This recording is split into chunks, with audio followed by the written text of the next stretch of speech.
Broadcasting from the KMF Collective Studio, it's time for the Keep Moving Forward podcast.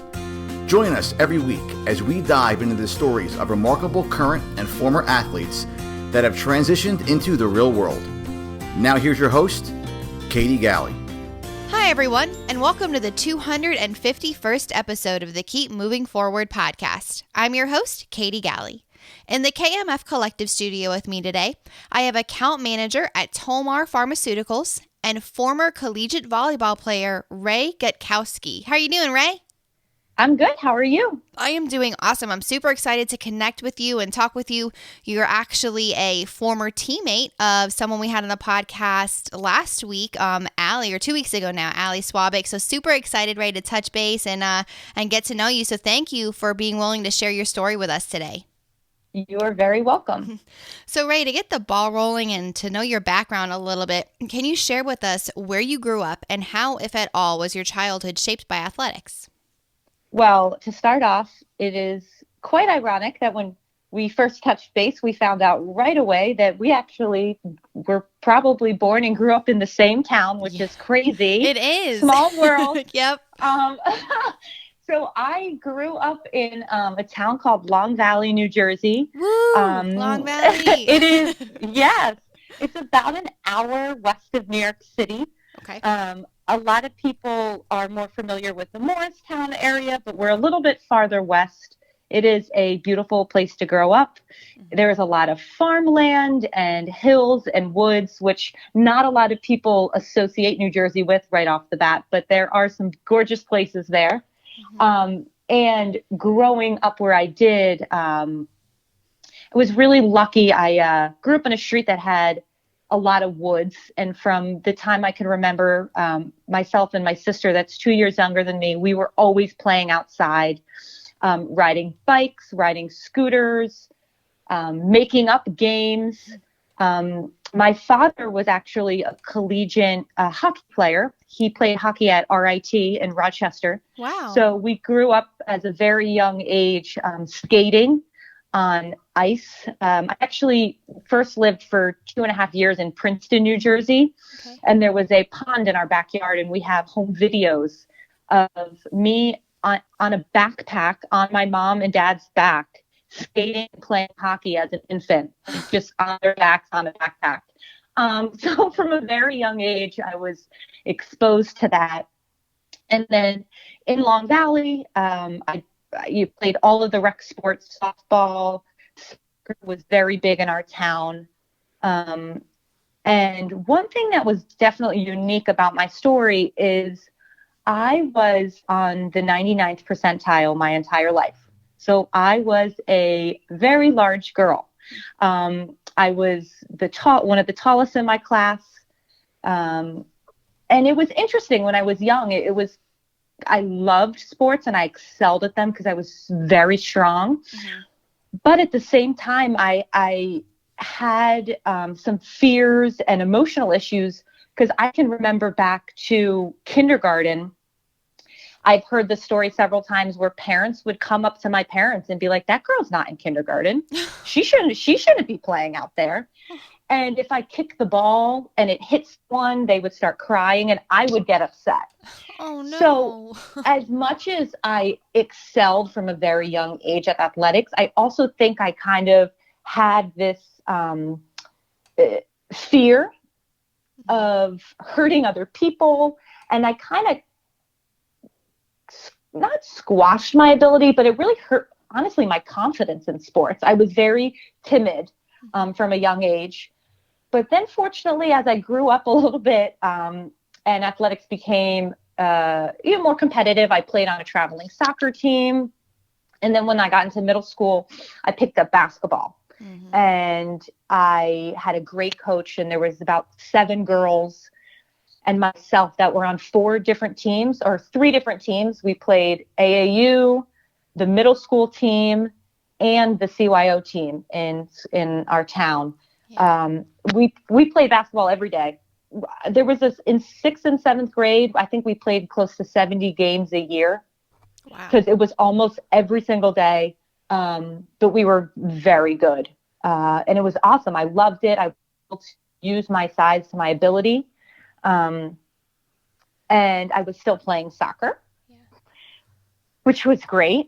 Yeah. Yeah, and I loved that. And the one thing about New Jersey that's actually really interesting, volleyball at that time, 10 plus years ago, was not as popular as it is now in the state. Okay. So there was no middle school, there was no feeder programs. I didn't know anything about volleyball. Wow. But then somehow, of course, you found it at I some found point. it. Yeah. So the way I found it was that the high school soccer coach, the high school goalie coach for the women's soccer team, his wife was the head volleyball coach at the high school. And she honestly did a great job of kind of just scouting athletes in middle school. And I was planning on playing soccer in high school. It's just what I was playing. And he reached out to my parents and said, my wife coaches volleyball and she has a clinic in the summer for 8th graders. Would Rayanna be interested in trying? Because I was very tall. I was great at soccer, but I definitely was not. There was other girls in my grade that played on really high-end teams and were traveling around the country. And basketball was more where I was headed. So I don't think, I think he saw the athleticism in me, but knew maybe soccer wasn't going to be the best for me in high school. Yeah. So he suggested that I try volleyball. I went to the summer camp and I just fell in love instantly. Oh, man. The rest is history, I guess. It's like you just fall in love with a sport and then it just kind of takes your heart. And it was, looking back, it was probably one of the best life decisions I've ever made. My high school volleyball coach, who ran the varsity team, but she was really instrumental in the whole program. Her name is Beth Grosso, and she's probably the most influential person in my life. She created such an amazing program as a whole, where regardless of if you were on freshman, JV, or varsity, you felt like you were part of the program. And she really was able to build my confidence as an athlete and as a woman that I'd never had before by other coaches. She kind of took that competitive nature that I had been stifling since I was little because I was afraid of hurting other people. And she kind of reshaped that and brought it out of me in this sport that I just fell in love with. I was really fortunate. I made varsity my freshman year. And just getting the experience of playing with some of the older girls, and really just, you find that maturity so quickly, and that confidence and concentration and dedication of what it takes to be an athlete. I was training in the summer, I was running on my own and just really trying to become a better person. And I really, that I owe a lot of that to her, and just building up that confidence in myself. And one other thing that was really nice about volleyball was none of the parents really knew much about it. So, in towns that have very established soccer and basketball programs, there tends to be a little bit of parental politics involved. Yep. Right? Where the parents are calling the coach and, my daughter's not getting enough playing time. No one knew anything about volleyball. So no parents had anything to say. Wow. It was great. They would, when my parents first started coming to games, they had to learn the rules, and it was just a fresh start. I experienced a lot of that in basketball and soccer growing up in Long Valley. Just the parents are almost so involved that it can sometimes have a negative effect. Yeah. And I didn't have that with volleyball. Wow. So it was a fresh new awakening. I love that. I mean, the idea that it was kind of a learning curve for everyone, but then two, having your coach really bring that out in you at a young age when it was something you historically had struggled with loving sports, but then too grappling with, well, I don't, those insecurities that you had. And so someone being able to call you up and say, no, I mean, you can use these incredible skills that you have. And so at that time, Rae, when you really started to fall in love with volleyball and kind of hit your stride, and learning the sport all the while, did you know at that time that you wanted to see how far you could go with your career, or did the desire to go to that next level kind of happen as you neared high school graduation? So it definitely did not happen right away. For volleyball during like the tryout weeks, but prior to that, the school would have a camp come to us. So a lot of times high school programs would, for example, the high school program for soccer at my high school would go to a camp at Penn State every year. We would have a camp come to us. Okay. So counselor would come, and it was a very well-known program, and it was tough. It was known to kind of really, get you into shape. And my freshman year, they threw me in varsity. I had no idea. I didn't know how to play volleyball. And it was a catch on quick kind of thing. Mm-hmm. I can remember by the end of the week, my hips were raw from diving, and they were bruised and scraped because I didn't really know how to do it correctly yet. And it was tough by the end of the week. I think I was really having a tough time. And my coach, I can remember, came up to my mom's car like the last day. And she's like, I'm really proud of you this week. And I know you think I'm crazy, but you're going to be first team All-State by the time you're a senior. I just know it. Wow. And I looked at her, and I'm like, it's just, it was probably the hardest physically and mental week I had in my life. Right. And I'm like, you got to be kidding me. But as time came, I developed, and I had that confidence. And I think that when she told me that, it's kind of sparked something in my head. And I said, wow, she believes this much in me. If I give it my all, like, maybe I can do it. Mm. But at the time, I was still so invested in basketball. I had a group of girls that I had played with for several years. That was still kind of my sport. We were very good my freshman year. But pretty quickly, my heart shifted to volleyball. And I started playing club volleyball to get better and increase my skills. And it came to the point when basketball season was over, I didn't touch a basketball again till Thanksgiving. Oh, wow. And all the other girls I played basketball with were playing all year round. And it came down to, it just wasn't fair for them. And to me, and I know that you hear this a lot, to be able to be recruited for college and to possibly go to the next level, you have to play on the right club teams where you're traveling a lot. And it became impossible. There was times that I would be late to basketball practice because some kind of club volleyball commitment, and I was like running sprints. Oh, wow. Because I was late, and you had to choose one. It was too difficult to do both. So right. I decided to do volleyball. I don't think I really considered playing in college until the beginning of my senior year, when other coaches in New Jersey approached me and said, are you going to play in college? What are you doing? I hadn't really done anything. I think it was a great dream. But again, the way New Jersey volleyball was at that time, there wasn't a lot of college coaches coming to any kind of high school activities. And the club I was playing for at the time was also fairly new. Mm. So it was a learning experience. Yeah. My dad was my, I'm going to call him my manager. He took tape that we had from club games and from high school games, and he put together a video, and we started sending it out. I have to say I'm 100% initiated the recruiting process. Wow. Yep. That's great. And we sent stuff out to schools that I was interested in, schools in the area.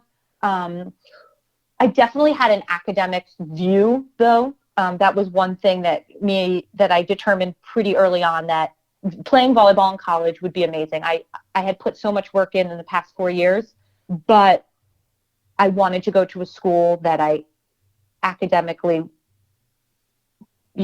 wanted to go to. I just didn't want to go somewhere just to play volleyball. Yeah, right. And I think, you hit on some really key things. One, having the right people in your corner and being lucky enough to have a dad who would kind of be that manager to really help you kind of get the ball rolling. Because it's true. At that age, you don't really know what you're doing or what's going on. So having someone help guide you down that path is key. And then looking forward to having the mindset of course, wanting to go to that next level athletically, but what do you also want to do next? So it's do you want to actually try and become a professional volleyball player, or do you have your eyes set on something else as far as a professional career after college comes to a close? Absolutely. And I don't think I understood at that time how different volleyball was regionally. I definitely experienced it at some of these club tournaments, but I never played on, I would say, a premier enough club team where I was going to these massive tournaments. Like, we would travel up and down the East Coast, but, like the clubs that Allie played on or other girls I went to college with, just kind of a different level of skill play that I didn't even know was out there. Wow. Yes. So that definitely, it just made the recruiting process a little bit different for me. Right. But I am proud to say that, me and my dad, or really more my dad, we found, we created the possibility to get recruited. It wasn't like someone came knocking on our door. Yeah. I love that. And I think that's, it's easy to get swept up in, I think, going to that next level and seeing, okay, all these Division I, these big team athletes, they're getting recruited for their sport. But two, if you want to play badly enough and you're not going to be like a sought after football player or a basketball player, it's okay, well, I need to put in some legwork too. If I want this dream to happen, I can't just expect it to fall in my lap. So I need to put in that back end work to make it a reality. Absolutely. Love it. Love that. Yeah. So what happened with my senior year of volleyball, we had an unbelievable season. We went to the state championships. Unfortunately, we lost, but I did make first team All-State, like my coach predicted. It's prophetic. I know, it was amazing. And my senior club year, we had a great season as well, and that is how I was connected with Tom Hanna at Marist. I believe we sent him a tape, and then Tom Hanna's actually from New Jersey as well. So once he found out that I was from New Jersey, he started calling up all the high school coaches that he knew and had connections with, and was like asking about me. So he was kind of like doing, like looking for references. And I was very fortunate that anyone who had seen me play, especially some coaches that had seen me develop from, freshman year to senior year, were like, you need this girl on your team. Like, she just needs more coaching. Like, she just the more you give her, the better she'll get, kind of thing. Man. And to me, that was a great compliment. So I can remember on my recruiting trip to Marist, it was probably like this time of year. It was snowing so hard. It was freezing. And I stayed over with the setter, and we had to walk to like the farthest class on campus in the freezing cold on the Hudson River.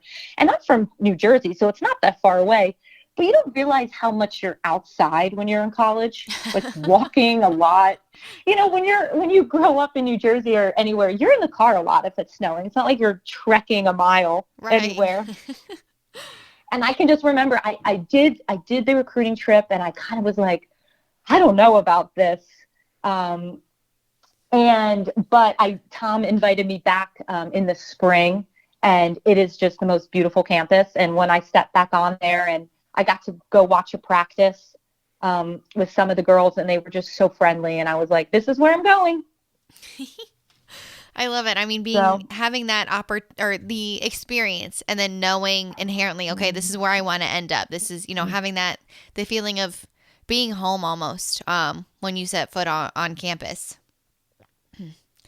And I love that. So Rae, from there, making that decision, knowing that Marist was where you wanted to go, and you said too, exploring, of course, playing volleyball at that next level, but were there other aspects? Was there a degree you already knew you wanted to pursue, or an area of study, or at that time, was it really just volleyball driving that decision? I knew that I wanted to go into some type of business. Yeah. And I was really interested in an international business degree.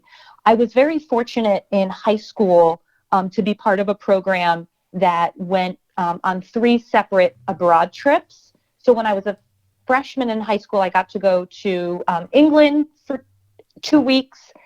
Then my sophomore year, I went to Russia for 2 weeks. And then my senior year, I went to Italy for 2 weeks. Man, and world traveler. It was such an amazing experience. It was a tough program, though. We had to do, we did study classes for a year in advance of each trip. So we really learned like the culture and the history of where we were going. But it just truly opened my eyes to how, diverse the world is, and what a bubble that I was living in suburban New Jersey. Mm-hmm. And it kind of ignited that fire that I had for travel. So Marist has inside their business department, they have an international business degree. And that was enticing to me. And then they're also very well known, which Allie mentioned, for their international abroad program. Mm-hmm. That, just the reputation of the school, the distance was also a big thing for me. I wanted to go away, but not too far that I wouldn't be able to come home on the holidays. And I always visioned myself ending up in the New York City area after college. So they really boasted a lot of connections with businesses in New York City. And I just thought that overall, after college, it would have been a good decision and a good alma mater, especially in this area. Marist is a very recognizable school. Yeah, that makes sense. And so with your sights set on having that fire ignited about being an international traveler, international business, and kind of having those things come together. So looking forward, going into college then, and I guess beyond, did you have aspirations to try and continue your volleyball career as well? Or was it just you knew that once college was over, that volleyball would come to a close as well? I pretty much knew that once college was over, volleyball would come to an end. Volleyball is a pretty unique sport in that there's not much after. I have been pleasantly surprised how much I have continued to play in, just recreational leagues. I actually played before COVID for 3 years with one of our other teammates from Marist. Wow. On a team in Hoboken. Just, it's a co-ed fun team. Yeah, that sounds fun. Yeah, and it's a lot of fun. But I pretty much, I knew that once college was over, that volleyball was going to be over. But one thing that I've kind of looked at now, and I feel like I kind of knew it then, I was never not going to be an athlete, though. Mm-hmm. Yeah.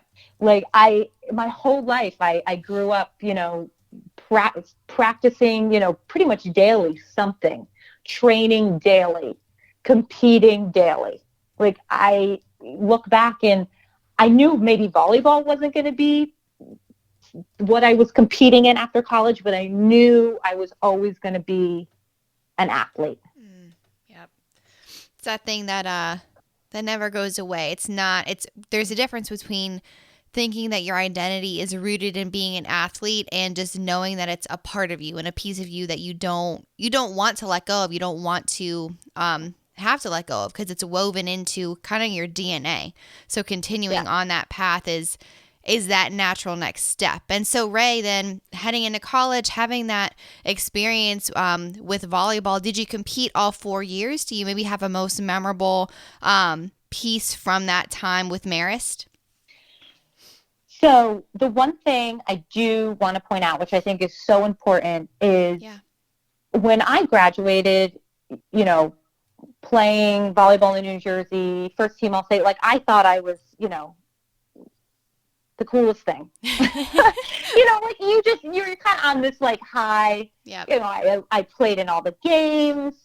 And when I got to Marist and I was there, our freshman class, there were 6 freshmen and only 6 upperclassmen. So we made up half of the team, which is a big, for having 6 freshmen, that's a lot. But my eyes were open to the talent of volleyball around the country. And, you know, my coach put this he said it correctly. I didn't necessarily, it hurt my feelings a little at the time, but now looking back, it was a perfect analogy. I was a fish in a small pond. Mm-hmm. And then I got to the ocean. And I really got to experience what it was like, you know, to be a teammate, not the MVP. Wow. What it was like to be someone that was always, you know, not going to start, but just as integral and an important part of a team to be on that other side of the net, right? So I was, you know, I wasn't on the starter side of the net, but I was the one that, you know, I was part of the team that was supposed to make them better every day, so that when it got to game time, we would win as a team. And it was such an eye-opening experience for me because a few of my best friends in high school, they never really got court time, but they busted their butt every day at practice. And for the first time, I was in their shoes. Right. And you work so hard and you train so hard and you might not get a lot of court time. Yeah. And it was such an amazing life experience. Man. Because that's the real world. You know, you're not always going to be the best player on the team. Yeah. But that doesn't mean you're not important. And it doesn't mean that you don't train hard to push your teammates harder. Mm-hmm. Absolutely. I mean, you're right. It's an eye-opening perspective, but it's a sobering and needed one too. And what you said reminded me of, I remember when I went to my college orientation, the dean of the school said exactly what you just said. She said, you guys are all in some capacity, you were big fishes in small ponds of the town you came from or the high school that you came from. And now that you are here in college at the university level, you are small fish in this huge ocean of Atlanta, of your university. So what are you going to do to make yourself bigger? What are you going to do to rise above it? And so it's the realization of you're not starting over, but you have to humble yourself to those experiences in order to really reap the benefits of all that they can bring. So like you're saying, you have to humble yourself and realize you have to put in maybe more work than you had to in high school in order to earn that spot, that starting spot. But the discipline and the things that you learn far surpass the volleyball court. They're things that you carry with you throughout the rest of your life. Absolutely. And I think that you just have to have that understanding that, you know, if you're playing to the best of your ability, if you're trying the hardest that you can at your level, like you're just as important as those girls that are on the court. Oh yeah. Like your support, your teamwork, your encouragement, you know, you pushing them every day at practice is in a huge part of the success as a team. And like you said, most Division I college athletes, we were all the best at our high school. We were all the best on our team. Yep. And that's just not, you're not all going to be the best on your college team, but you just have to adjust and accept that role. And it's such an amazing life experience. It's just sometimes it's tough when you're 18 or 19 to learn that and to swallow that pill. But looking back, it's so important. But to go back to your question about playing, So this is where my story takes a little bit of a twist. When after our sophomore season, after playing since August, it's around Christmas time, I noticed I had a little bit of like a pain in my knee, but I kind of just shook it off and I was like, we just played for 4 months straight. Doesn't hurt that much when we run and lift weights. But when we started practicing again during the spring off season, I couldn't shake this weird pain. Finally vocalized something to my coach and said, hey, listen, I don't want to complain and I don't really want to bring this up because I don't want to have to sit out.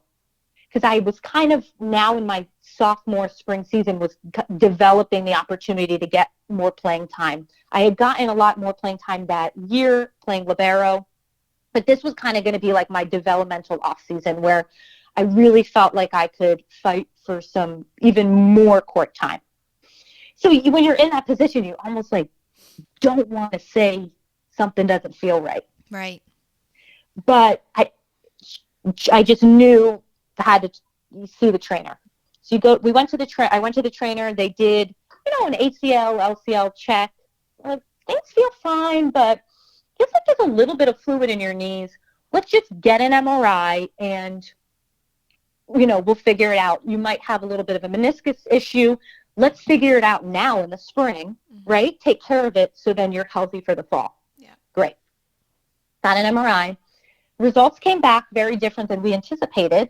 They actually found a tumor in my left distal femur, so right above my knee. Wow. And yes, we were very in shock, and with a more extensive, a biopsy and some blood work, actually got diagnosed with osteosarcoma, which is a pediatric bone cancer. Oh my gosh. Yes. Jeez.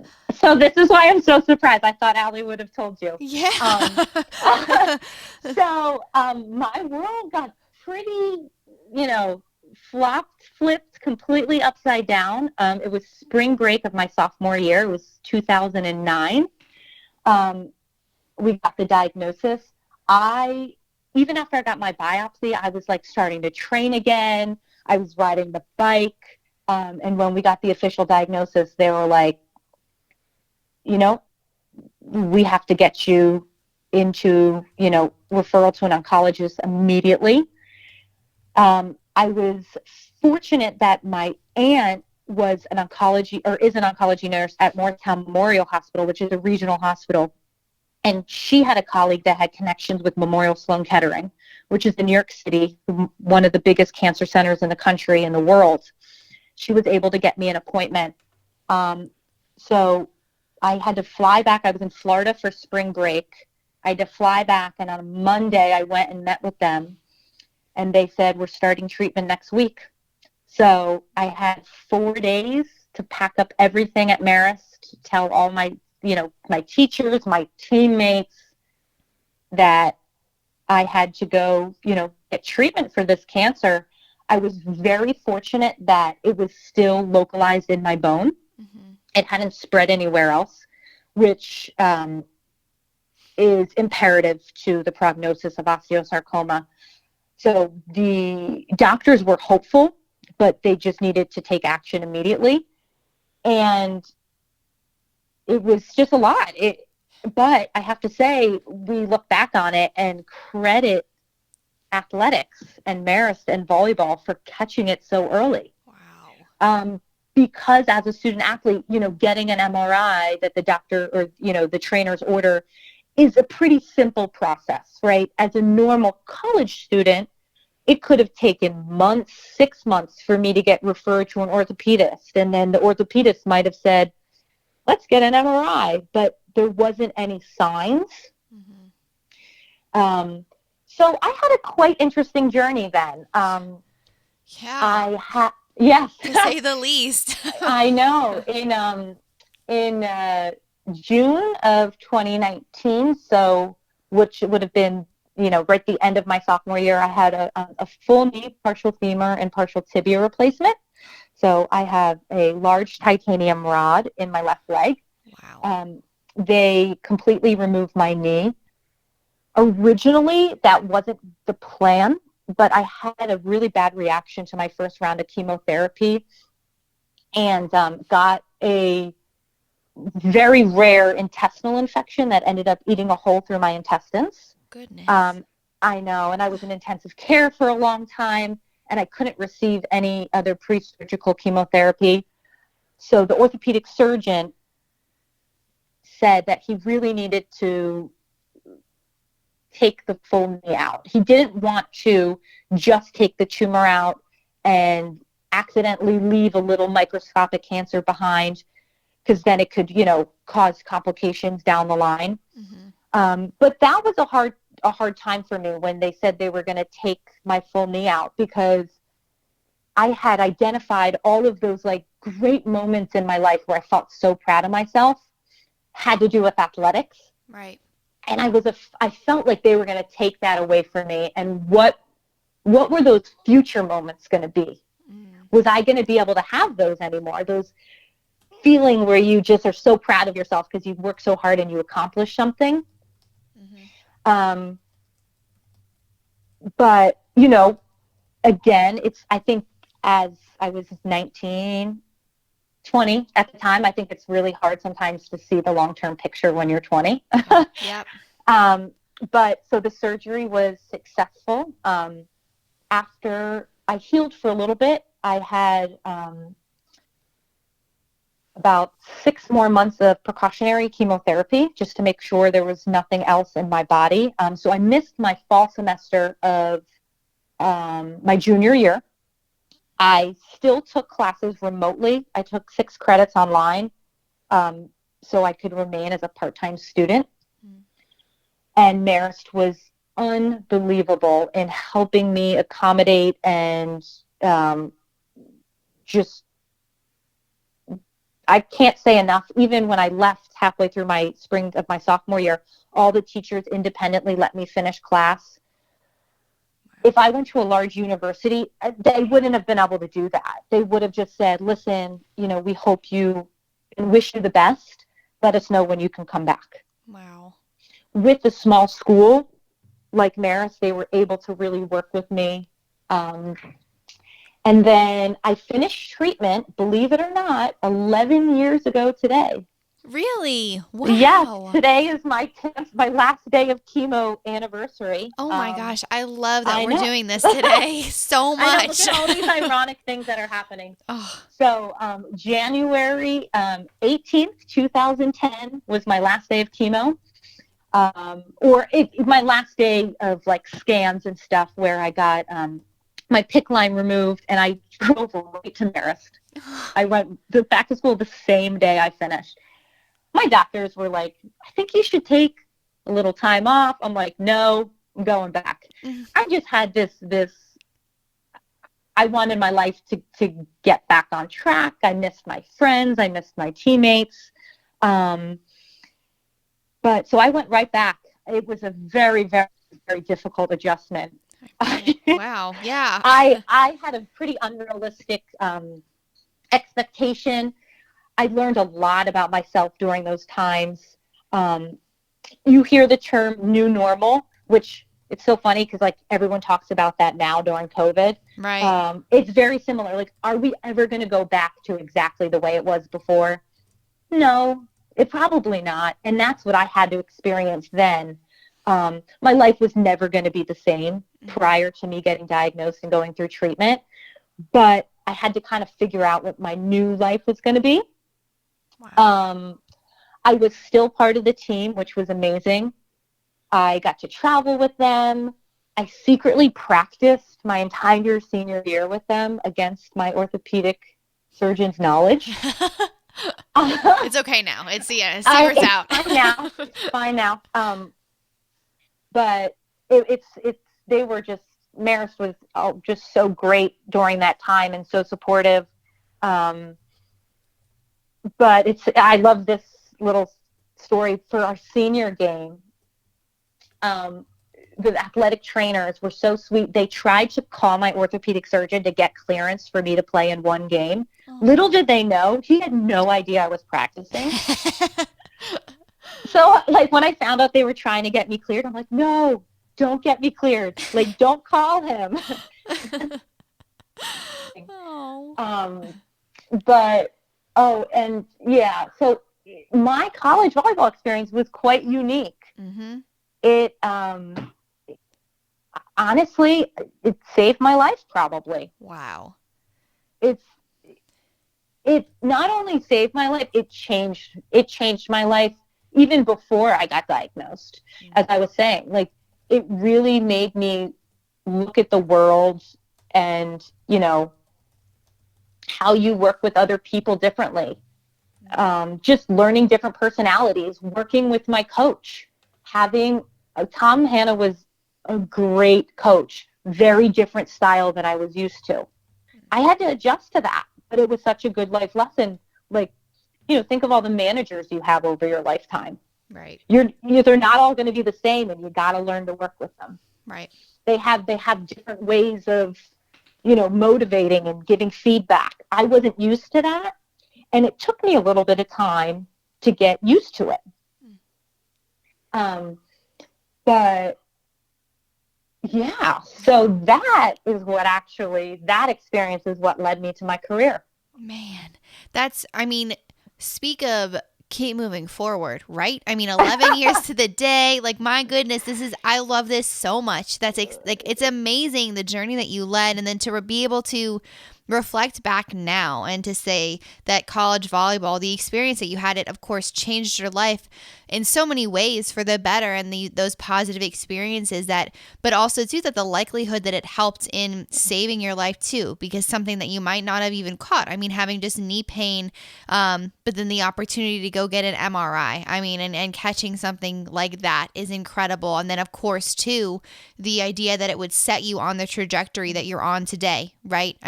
Spurning that passion and that desire. So then, for you, Rae, after that whole experience, and then I love that your trainers are trying to get you to clearance to play in that last game unknowingly. It was just all good intentions. I love it. But coming up on then the completion of that, and I guess wrapping up with Marist, did you then, as soon as that experience happened, did you know, okay, this is a career path I want to pursue, or what kind of happened next in that period? So yes, so I was actually treated in pediatrics at Memorial Sloan Kettering. Osteosarcoma is a pediatric cancer. It's most common in young teens. Okay. They have no idea what causes it, but the commonality between most osteosarcoma patients is rapid bone growth. Most patients are very tall for their age, or at some point. And I know I said in the beginning that I was 99th percentile. I'm only 5'10" now. Wow. So I was one of the smallest girls on the team. Yeah. I just grew really tall when I was younger. But a lot of patients that have osteosarcoma are very tall and lanky. It just seems to be a common theme, and they think that it has to, unfortunately, do with like a bone mutation, like a DNA mutation when you're growing quickly. But so I was treated in pediatrics, which was a blessing in disguise.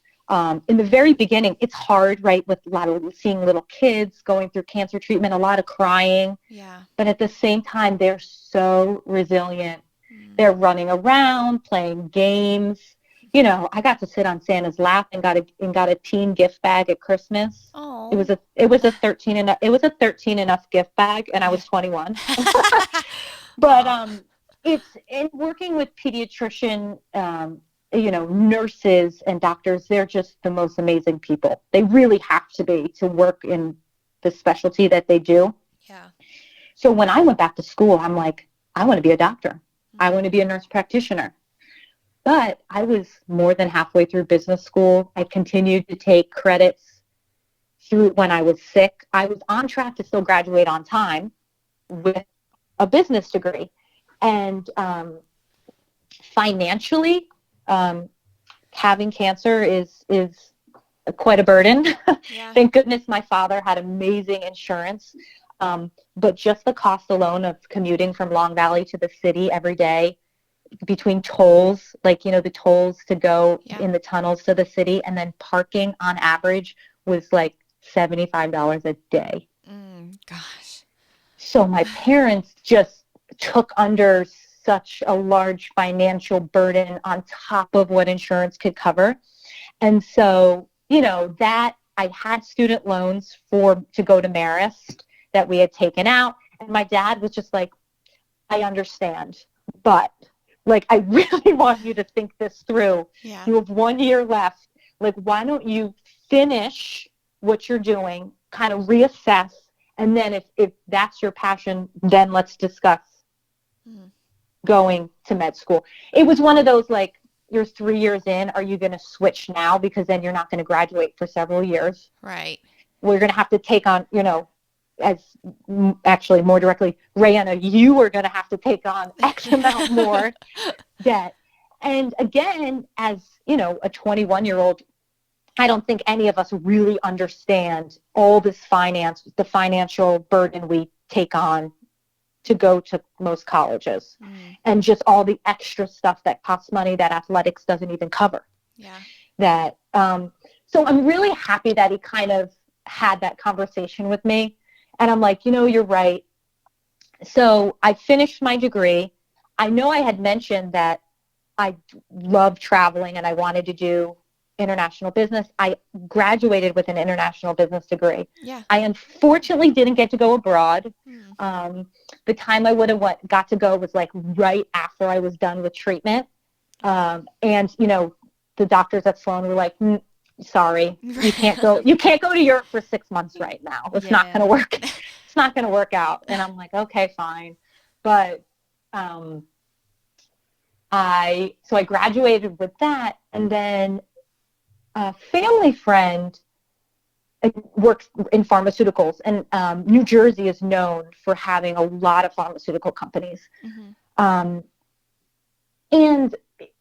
they, in conversation, said, like, why don't you just try, like, getting your foot in pharmaceuticals? You'll still be in the medical industry, and maybe you can have a different viewpoint on it and see if you still really want to pursue that. Yeah. So, of course, again, naive college graduate with an international business degree, I'm like, I'm going to be in marketing. Like, I'm going to just, like, do ads. And they were very nice. They're like, well, no, you have to start in sales. I'm like, oh, I don't want to do sales. Like, I picture, like, knocking on, cold calling sales. I'm like, I don't want to do that. It was intimidating. And they're like, that's where you got to start. The CEO started there. Everyone and the head of marketing starts there. That's where you got to start. So I was lucky through some family connections. I got an interview the week after my graduation in May. And I go to my first interview, and I was just like, oh, a great learning experience again, right? You're just sitting there, like, completely naive. It felt to me like the first day of preseason my freshman year of college, when you're, like, looking at everyone else playing, and you're like, oh, I'm totally out of my league here. But I was really fortunate. I was able to use my experience of what I just recently went through to get my first job. And from there, it was I haven't looked back since. My first manager was actually a collegiate athlete at Ryder for soccer. So she played D1 soccer, and everyone she recruited was an athlete. Yeah, there you go. And she said, this is the perfect job for you. I'm going to coach you. You're going to have the determination. You have the competitive drive. You're going to win, and you're going to be good at this because that's who you are. And I'm, 11 years later, I'm still in sales. I've gone to some other companies, but believe it or not, that manager that first hired me out of college, I've come full circle, and I'm working for her company again. Wow. Yeah, and I now work in oncology sales. Wow. So really where my passion lies in working with cancer patients. I work for We're a fairly small U.S. pharmaceutical company compared to your massive ones like, Merck and Pfizer. But we really pride ourselves. All of our manufacturing is in Fort Collins, Colorado. Okay. So we're a U.S. manufacturing company, which is actually pretty rare nowadays. Most stuff is not made in the U.S. anymore. Right. Wow. So I cover all of Manhattan, part of Brooklyn, and part of the Bronx. And I sell a androgen deprivation therapy for prostate cancer. Man, one, like you said, it's come full circle in a lot of different ways. But starting off, I think a big testament is starting off in a place where you really didn't know if that was the path for you, or was a place you didn't necessarily want to start, but you're like, okay, if I want to get to another place, then I have to put in the work and grind it out, just like you do when you start on a new team, right? And going to college, going to high school, whatever that is. But then come to find out that through that process is where you really discover yourself and discover what you want to do and what you want to pursue. And that wouldn't happen unless you walk through that initial door of opportunity and put yourself out there. And again, like you said, put in that work. That's key. Absolutely. And one other thing that, looking back now that it's 11 years, it's really been, almost 12 years since I had my leg surgery, that I was so afraid that I was going to kind of lose that athletic part of myself. And my surgery results have been phenomenal. I have no issues whatsoever. And I've been able to do so much more than I could have ever imagined physically. I continue to work out every day. And so probably about 2 or 3 years after college, I got certified to be a spin instructor. So fun. So I was a spin instructor for 5 years, in Hoboken. And then I decided, that I wanted to be a mixed martial arts instructor. Awesome. So I got certified for a Les Mills program called Body Combat, taught that for a year. And then most recently, it's a year and a half ago now, I now work at the franchise, The Bar Method. Okay.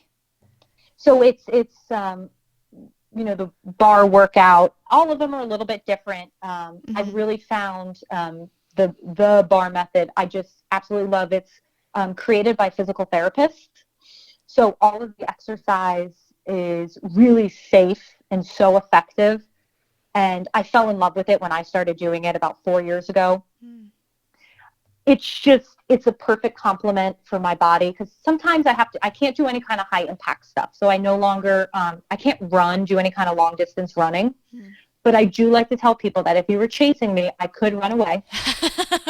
It doesn't look good. Yeah. It doesn't look pretty. But you can do it. But I could do it if I needed to. Yeah.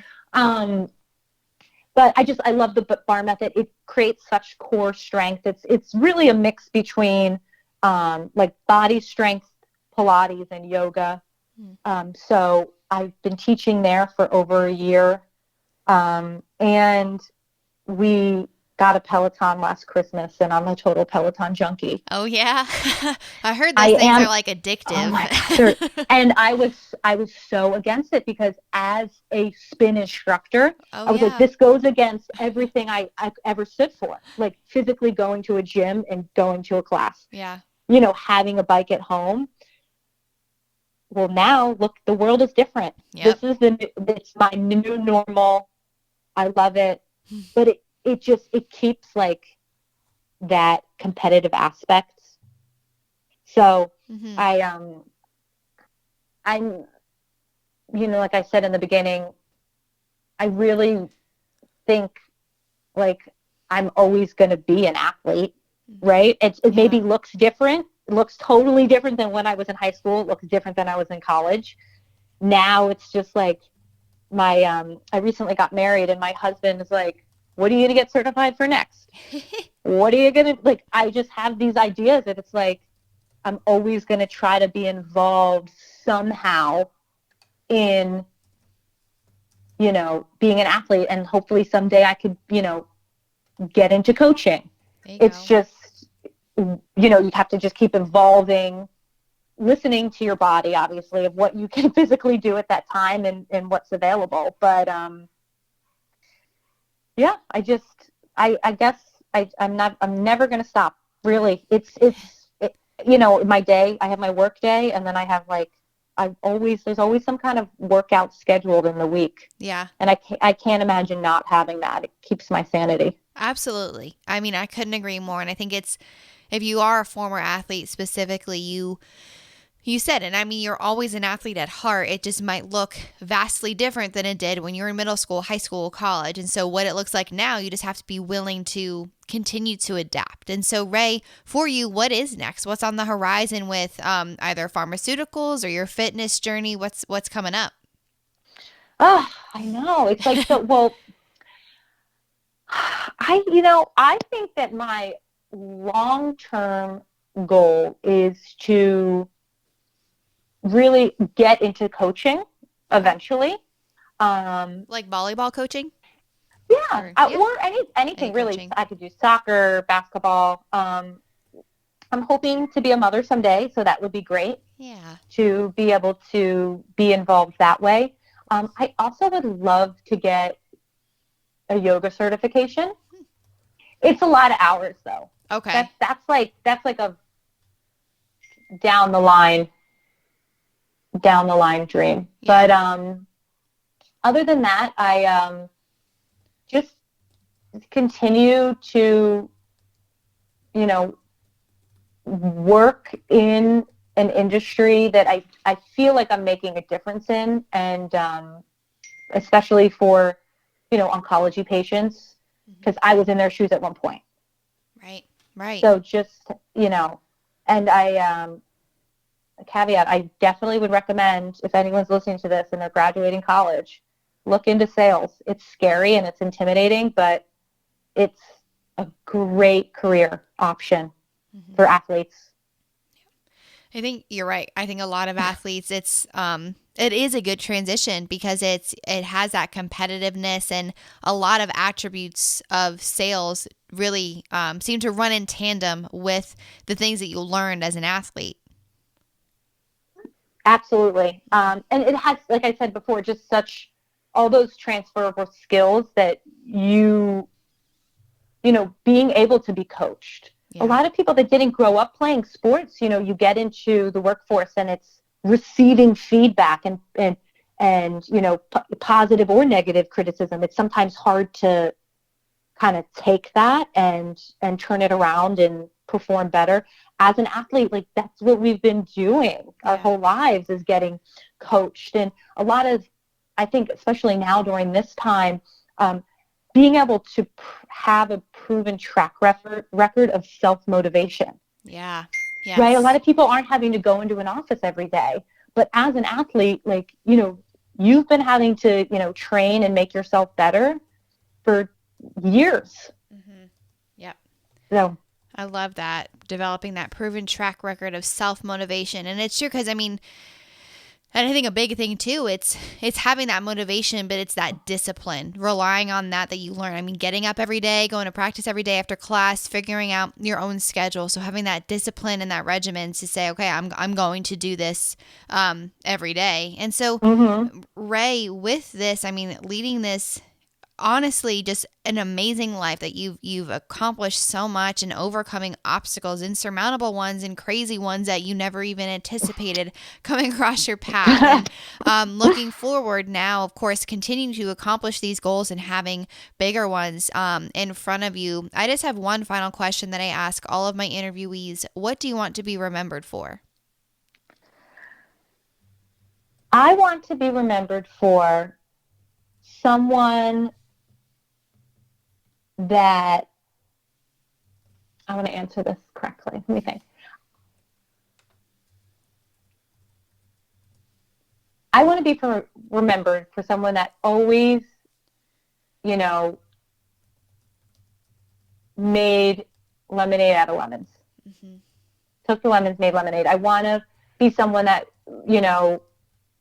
saw the positive in every situation and encouraged people to do the same. I feel in my life I've had just unbelievable cheerleaders and support around me. And I wanted people to remember me as someone like that, right? That someone that always kind of lifted you up and believed in you, maybe when you didn't believe in yourself, and made you, really see the good in life, and that it could always be worse. That's the one thing we always, when we were younger, my mom, when we would go on vacation, me and my sister were, fighting or not being very nice. She would always say, would you rather be here or in school? And now our saying is, would you rather be, if you're having a hard day at work, would you rather be doing that or would you rather be at Sloan? It's all about perspective, right? Like you can have your day could always be worse, and just know that and try to be grateful for the blessings that you have in the moment. Thank you all for tuning in. I hope you enjoyed today's episode. To learn more about our guest, check out the show notes at keepmovingforward.us. While you're there, go ahead and subscribe to our newsletter to stay up to date on all things coming out of the KMF Collective Studio. Always remember, you can beat the odds and go the distance if only you keep moving forward.